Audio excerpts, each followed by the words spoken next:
Welcome to the Global Business Talk Show. As usual, we bring you the best. We bring you the expert on several fields so the community could learn more and so we could advance.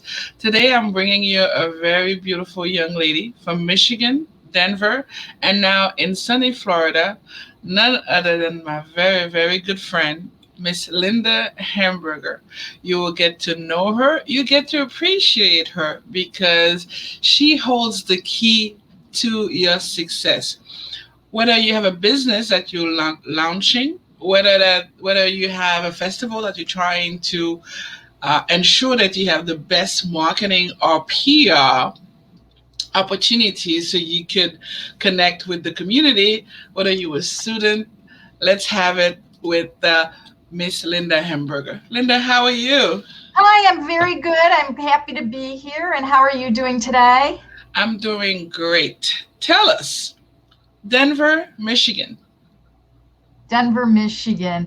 You went to school in Denver and Michigan, and then now you're in sunny Florida. Tell us a little how you left Denver and Michigan, where it's really cold, to come down to Florida. Tell us about your journey.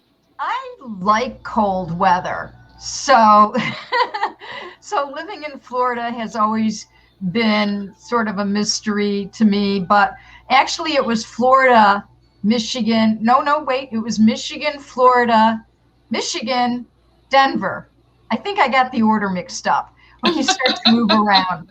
Um, but we moved down here in 1975 or so, and I actually went to a local school called Pinecrest Preparatory, and it was a pivotal education in my life.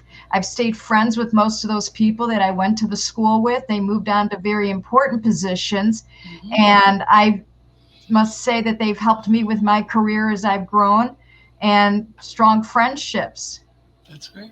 I went to Denver to go downhill skiing for 4 years. Then I realized I had to get more of an education, so I went to Michigan State University for a master's in public relations, which was sort of unheard of back then. People Yes. really didn't appreciate public relations in the old days as being a career.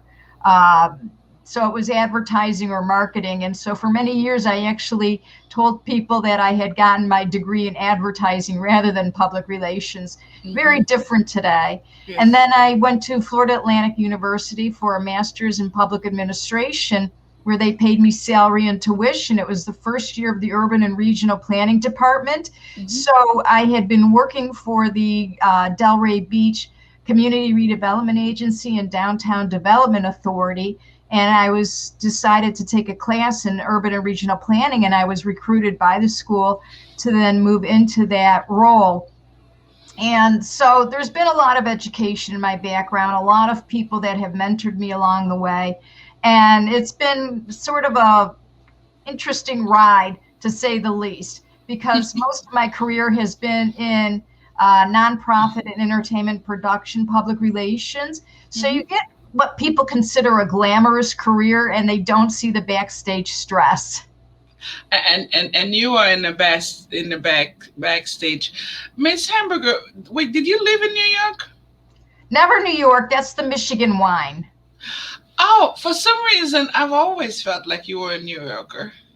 There's a hamburger clan from New York, and we're the hamburger clan from Michigan, and so people don't realize that the long vowels are Midwestern long vowels. And I'll tell you, if people want to get mad at me, they always tell me to go back to New York, where I'm from. And I'm always complimented. I think, wow, they consider me big city just like you do. I think that's always a compliment, that people consider that I came from a big city rather than a small town background. Wow, wow. Can you tell us a difference? Because earlier you spoke about marketing, public relations, and advertising. How would somebody who knows nothing about any of those but would like to be out there, how would they see the difference? Well, that's a very good question. Advertising is paid placements. So you have control over what people see. You're buying space and time in something, and you have time to produce it and then pick where you're going to have people see it, how they're going to see it, and such as that. You have a lot more control. Marketing is the bigger picture of marketing is the bigger picture of promoting businesses on all different levels: price, product, place, promotion. You can have different specializations within marketing. Somebody might specialize in logistics, another person might specialize in finance, somebody else like myself specializes in promoting companies and events. Public relations is mistakenly referred to as free advertising, but there's really nothing free about it.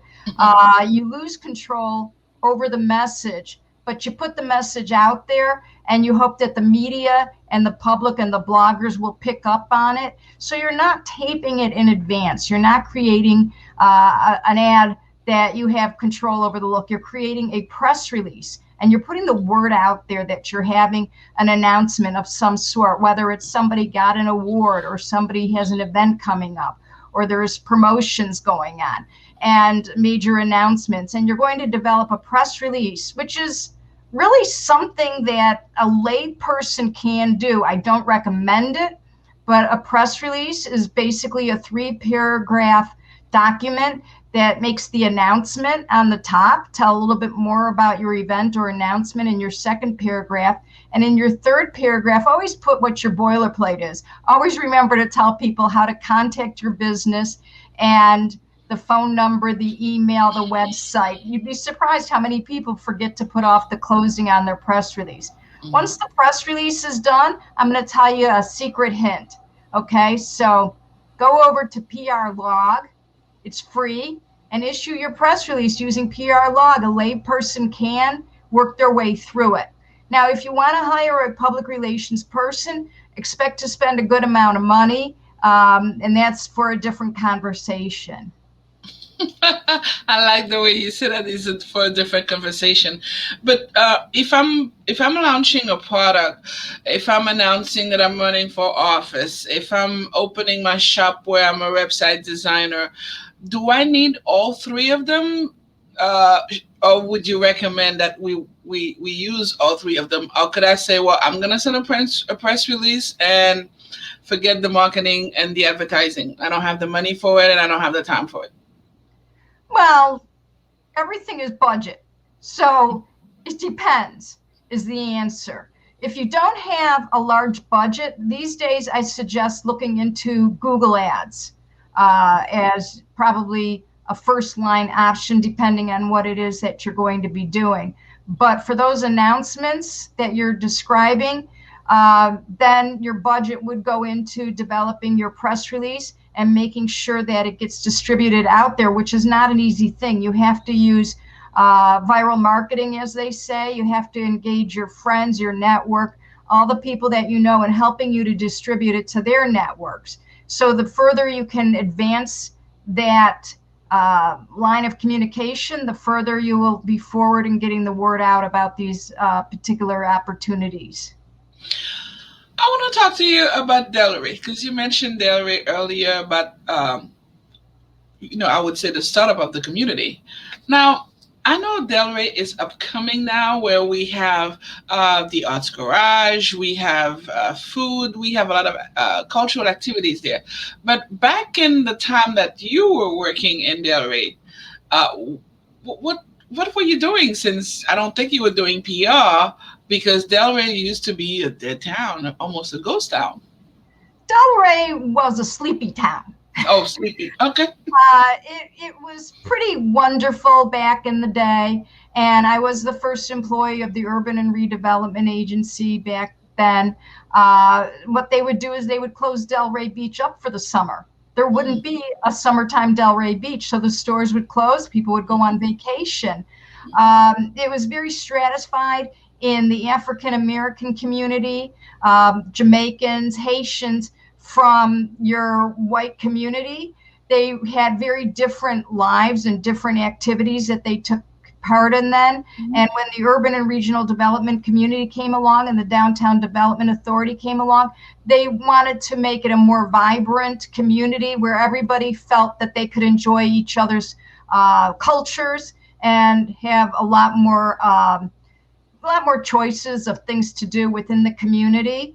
So that was part of the role in getting the Downtown Development Agency and the Urban and Regional Development Authority working. But I can tell you some stories back in the day. It wasn't unusual that we had an open bar and people were smoking cigarettes. So I don't want to give away my age, but it was a very different time. But we're talking what year now? In the 80s? Yeah, that would have been in the early 80s. So, No, what? I lied. That would have been in the late 80s, 89. Okay. The point that I was trying to make is that this organization was probably planning what we're having now as a boom. Because if Delray is as beautiful, it didn't happen overnight. So my point is that those things are being planned 20, maybe 30 years in advance in order for us to have, I don't know, a nice Delray. They had a wonderful fella. He was on the beat back then, Jeff Perlman, and he was the reporter for the Monday, Friday papers. And so he got to know the community in depth, and eventually he became mayor. And then eventually, under his tutelage and all the people that worked there, it became one of the all-American cities. So there was just a whole lot of fun seeing how it grew and developed into something that you see today from a town that used to close for the summers. The Chamber of Commerce, the folks would head over to Naples, and they would deliberately go over there and try to recruit stores from the West Coast and try to get kind of that West Coast vibe into our East Coast area. Mm, mm. West Coast vibe. I like that. The West Coast vibe into the East Coast area.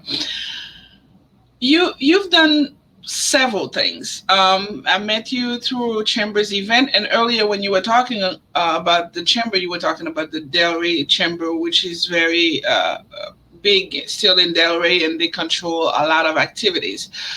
You've done festival. Tell me, through your journey, what is it that you enjoy doing the most? Because I'm going to talk later on about other things that I know that you do. There's a lot to enjoy about what I do, but it's not just that I promote the events. I get to go to the events. And so that's the part I enjoy the most. I've met plenty of celebrities. I've enjoyed lots of entertainment, had lots of opportunities to dress up and meet VIPs. So quite honestly, when I started out in public relations, I just could not believe I had a job where was paid to go hit the bar and eat the free food. As I got older, of course, and matured more into the job, I realized it wasn't just about going to the bar and eating the free food. And I've developed many wonderful contacts through the years, including you at the Lauderhill Regional Chamber of Commerce events. Yes. And one of the events that I personally enjoyed so very much, and I know that you spearhead, and it was a very huge project. It was the Chinese Festival. Can you tell us a little about that? Oh, yes, the Chinese Lantern Festival. There was two of them. One was in Palm Beach County and one was in Broward County. And each festival lasted for 6 weeks. So it was the longest festival that both counties had ever hosted in their history, actually. And it took a tremendous amount of logistics to put this event together. It was over at was it the Lauderhill Regional Park? Can you help me remember the Yes. exact name of the venue? Yes, that is the Lauderhill Regional Park, and it was just so awesome. I have not known you for 20 or 30 years, but knowing that you were and well, I would say in the back of everything that was happening, from the project coming to life to the history, the culture. I remember seeing those lanterns on the lake. It was awesome. There was tremendous community support for that particular event. So we had a wonderful team that helped support us from Commissioner Holness's office. We had people from the Convention and Visitors Bureau, CVB. We had the Lauderhill Regional Chamber of Commerce team helping us put this together. And oh, Lord knows I probably left some other people out, but we had tremendous community support. We were given special prices on things like the billboards and some of the advertisement placements. And so there was a lot of coming together, and certainly I like to take the credit, but I can't take all the credit. Something like that required graphic designers, people to work on the website. doing press releases. But then I wore many hats, and I remember even having to order up some bridges to go across the lake there at the park. Yes. So there were some interesting things that I never thought in my career I would be tasked with doing, even determining how to get the ticket sales going and what would be the best platform for that. So a lot of exciting aspects to that particular event. And the other, I would say, the other field where I feel very comfortable finding you is education. Pardon me, I didn't hear that. I said the other field that I enjoy watching you evolve in is education. So you also an adjunct teacher, and I love being in your class, and I love seeing you teach because of the way that you present the subjects to the students. So you teach marketing at a local university. Do you enjoy teaching? Yes, one of my most satisfying things in my career is having become an adjunct marketing professor. Presently, I'm at Nova Southeast University, and I teach different courses in marketing, such as sales, introduction to marketing, consumer behavior. Working with young people is a real passion of mine, and helping to mentor them along, having unbelievable guest speakers come in for the young people. It's something that I'll tell you the truth. There was a point in my career where I felt some frustration. I felt that I'd hit that glass ceiling. Plateau. I don't know if they use the expression the glass ceiling as much anymore, but I felt that I hit that plateau and I was frustrated. And I said to myself, there must be something else I can do with my 2 master's degrees. And so I saw an ad back then in the newspaper. Yeah, we had newspapers. And I saw an ad that it was for a teacher at a local college. And I went over there and interviewed just like I would for a job. And the first day I got up in front of a classroom of students, I thought I was going to be sick. And now, of course, I just love it. So it's a wonderful thing. So that sort of led to my not having a traditional career path, not having just one job that I do, but having this opportunity to do both on-call public relations, serving as an adjunct professor of marketing, and I have a third sideline, if you want to call it that, on-call resumes, where I help people with their careers, building their resumes, and how to get, restarted or started in the job market. And I think it's wonderful because one of the things that I realize when you're teaching your classes in marketing is that you're not only targeting only one specific class of people. It's not that all your students are studying marketing or they want to be marketers. They're from different background. They are lawyers, and I think not only you teach them how to deal with the marketing field or public relationship, I would say in general, but you help them as well because having a resume, I think it's very important. Wouldn't you say? I hear sometimes people talk about, oh, I'm only gonna update my resume when I'm looking for a job. Should people update their resume or have a resume only if they need a job? Having a resume is essential, but even more essential and growing is the LinkedIn profile.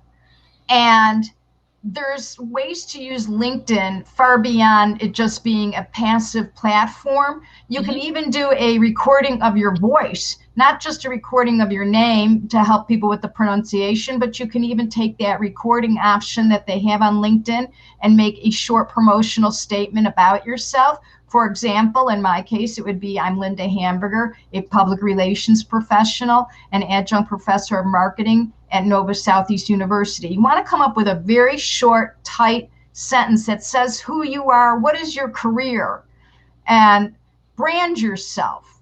Okay, give yourself an identity and use LinkedIn to also start building your network and to build your resume if you don't have one. It walks you through the steps. And from that, you can take a lot of that and build your resume. But definitely always have a current resume available because otherwise you can end up spending hundreds, and some people have even spent over $1,000 on career coaches and getting their resumes built up. But if you keep it current, you're going to avoid having any major cost when it comes time to start looking around for other opportunities. And opportunities there are. Would you say a college student, a low class executive should have a resume and a CEO should have a biography? Is there a difference? Is there a preference? What would you recommend? With a higher level CEO, I've been putting career statements at the top and still using a traditional resume format following that. So a higher level executive is going to have a 2-page resume. Uh, and somebody coming out of school is going to have a 1-page resume. But even if you're just coming out of school, then you want your statement to be very clear about what it is that you hope to, not that you're looking for work, but to make it clear that you're very anxious to get a job in public relations, for example, or in healthcare.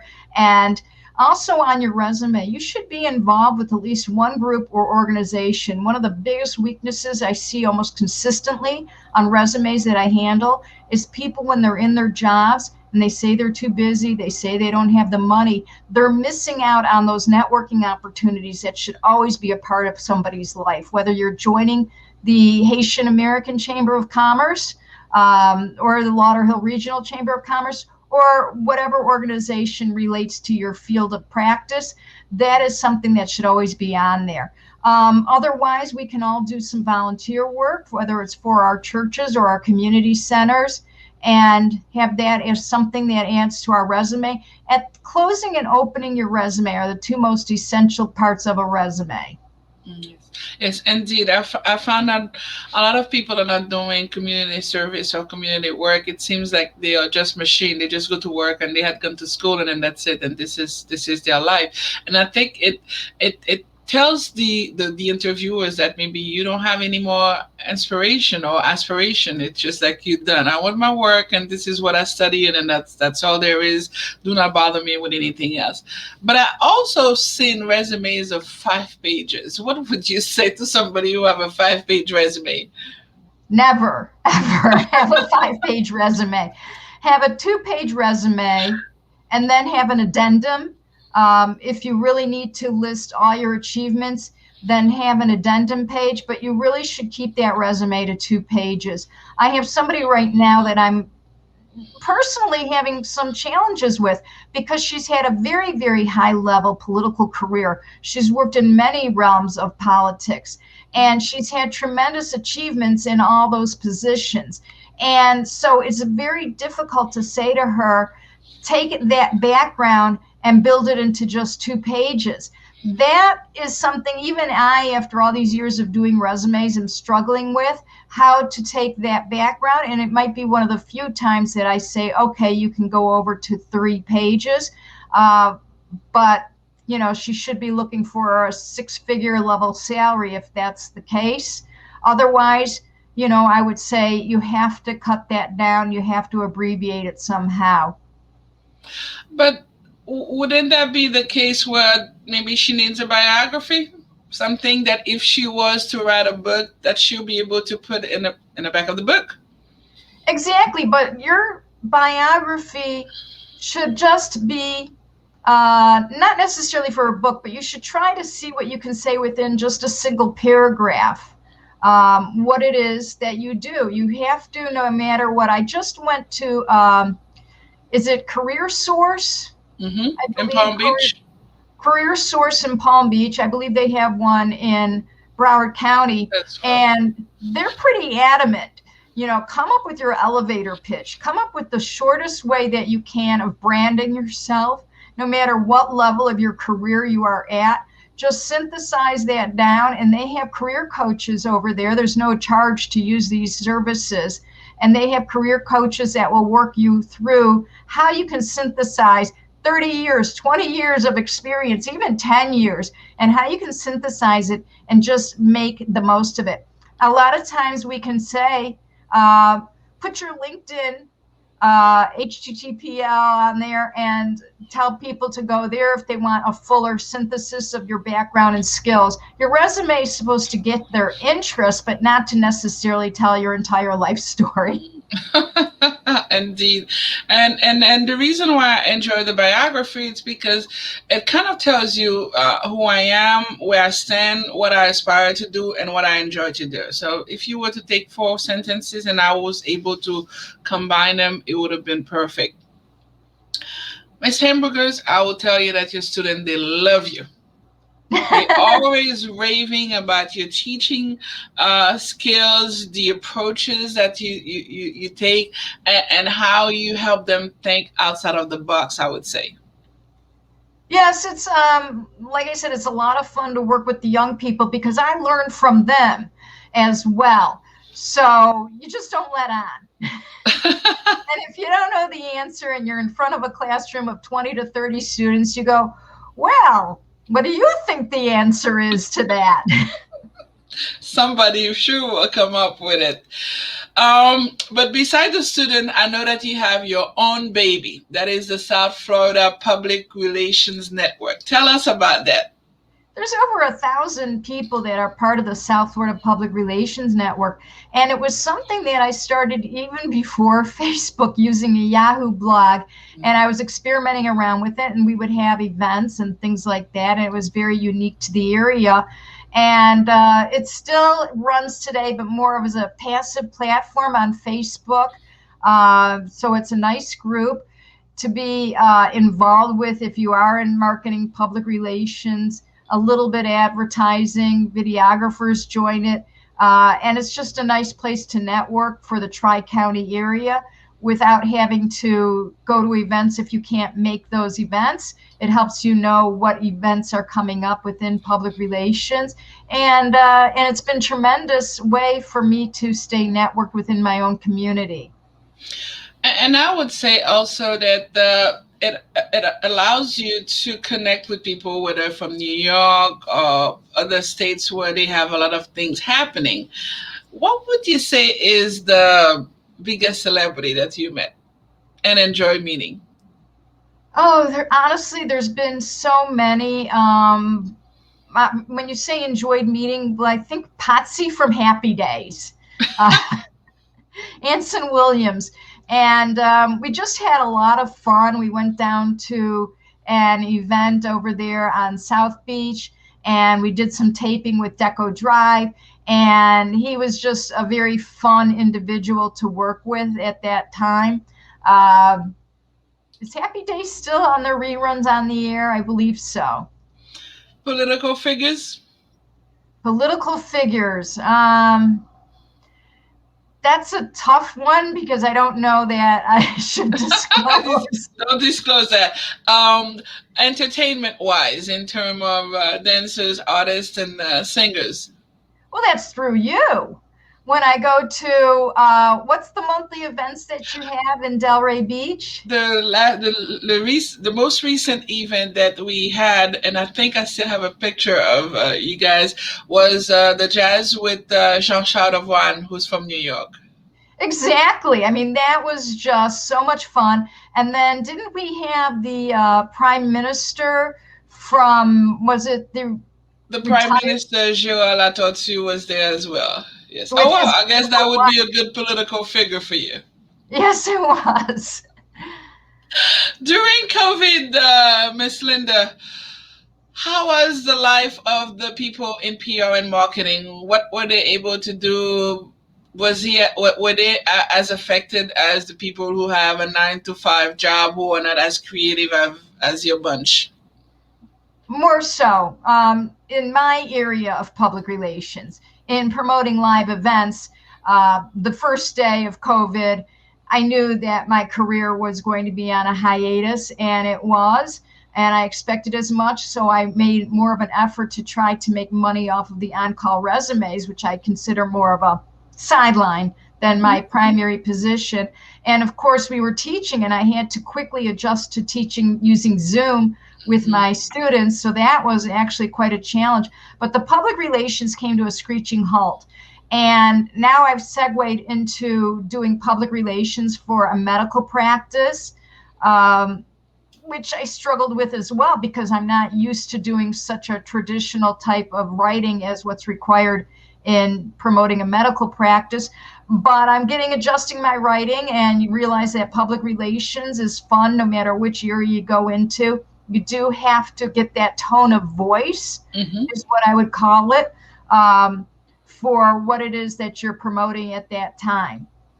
Does that And help? I had plenty of PR people who, yeah, a lot of them, their careers did go a little bit on hiatus because there wasn't events to promote, or they shifted to doing more social media, blogging, and getting the word out that way.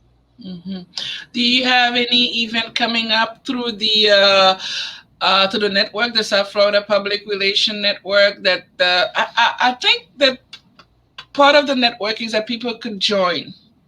I'm a They could pay and join the network.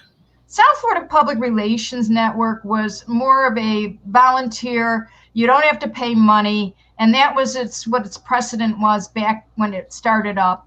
And it was an umbrella for people who wanted to be involved, whether they were in the Public Relations Society of America, the American Marketing Association, the Advertising Federation, Women in Communications. So it was sort of just providing a meeting place for all these different types of organizations without superseding them. So if somebody really wants to get involved in public relations, I'm going to steer them to the Public Relations Society of America. PRSA is the acronym for it. There's also the Gold Coast Public Relations Council, GCPRC, I believe. That's up in Boca Raton. And so if somebody wants to get out and get to professional events, I'm going to tell them also look at the American Marketing Association. Mine has really segued, like I said, more into Facebook group than going out and having actual events of its own. Okay, okay. Well, Miss Hamburger, you need to tell us what would be your word of advice for professional business owners, job seekers. And I want to make a disclaimer for you because this show will be aired on the WAVS and as well as other network that are probably mostly Caribbean. The disclaimer is that as you contact Miss Hamburger for her services, because she writes perfect resumes, she's not in the business of looking for the job for you as well. Should I say that? That's correct. I'm not a job placement person. I have a little bit of a list here. Manpower USA is at Career Source, and they sometimes go right into there. There's David Wood. There's Manpower, I mentioned. Randstad, Boca Raton. Kelly Education. If you're an educator, a lot of people don't realize that Kelly has an arm of it which just helps to place educators. Um, let's see, Agilon is a good placement service. There's many of them. And Yes. people don't realize, they think of these organizations of just doing lower level jobs, but no, these temp and temp to perm agencies have very good opportunities for many people. Executives as well. Another thing that I would say, if you're going to try to promote your own small business or even a large business, be careful how you spend that money. If you want to put your money into LinkedIn ads and Facebook ads and Google ads, you may as well be putting your money into a slot machine in Las Vegas. So be very careful that you do small sums initially with each one of those, and make sure you know how to end those ads with those engines, because otherwise you could find yourself being thousands of dollars in debt very quickly. So there's always a word of caution when you start to do those types of things. Start out with just $5 here, $5 there. Go with the minimum budget and then see which ones get the hits. If you get 2 or 3 hits, but you're using a small budget, that's still a good sign that then you could up your budget there. Because even if you're doing a small budget, you should feel like you're getting noticed to a certain extent. Does that make sense to you, what I'm saying? That makes perfect sense because here at the Global Business Talk Show, we often tell people you could do nothing, you could learn how to do it, and as you say, you if you're learning how to do it, you do it with caution, or you could pay somebody who could do it for you, but that person will also have to give you some guarantees as well. So I think it's a perfect word of advice for people who are going into the business. Now, as far as the resume, your company on on-call PR will help them with the resumes. And I'm gonna give out your phone number, which is 561-372-9691. 561-372-9691. You call Miss Hamburger, she'll talk to you about getting your resume done, of course, for a fee. I know that she is a wonderful lady, and then she'll mention about all those organizations that could help you get a job, but she herself is not gonna be the one looking to place you uh, with your job seeking problem. Am I right? Exactly. I do a lot of formatting for resumes. People do their resumes and then they realize they don't look their best. So Mhm. even if they have tremendous content and they have a background that can just, you're like, wow, I can't believe this person and what a great background they are, but they're hiding it and they're not presenting it in the best look possible.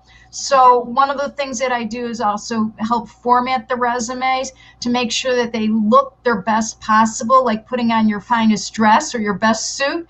That's what Mhm. you want for your resume. Um, and you want to make sure that you're highlighting the right bullet points. That's very important because people will take only a few moments to glance at what you're doing. Same thing with a press release. You want to make sure that you're highlighting the most important bullet points and not trying to put everything into the document.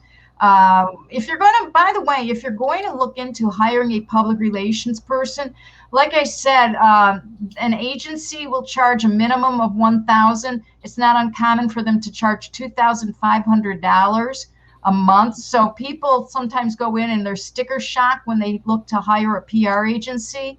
And one thing about the South Florida Public Relations Network is if people get a hold of me, I can usually put a shout out. Is there somebody who is an independent public relations person who can help that client for less money? You follow what I'm saying?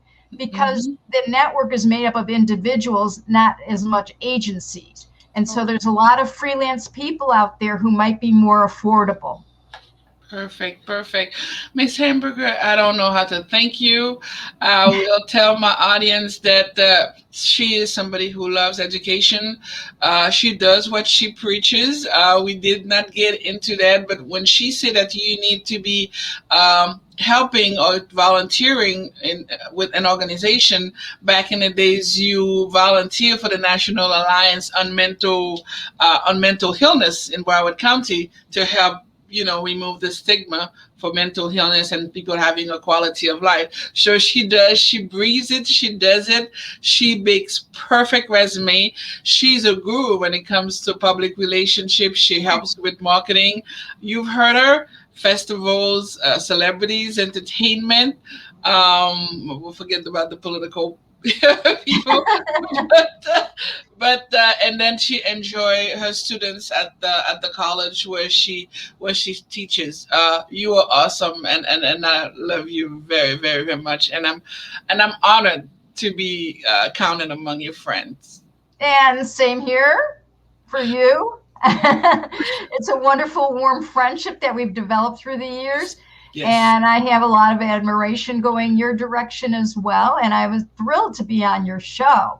So yes. hopefully, I've given some good, helpful tips and advice that people can take a look at. Again, if you want to wing your own public relations, my helpful hint was PR log. I give you a wink. They know what that means. Okay. So that you know that a lot of other folks are not familiar with that tool, but it's something you should visit as soon as we log off the show if you want to start promoting yourself using public relations techniques. Thank you so much for being on a Global Business Talk Show. We hope to have you again soon, and we hope to be able to share bread. I don't know, soon when the pandemic is over. Okay, very good, very good. Thanks for having me. All Thank right, you. bye Bye bye. bye.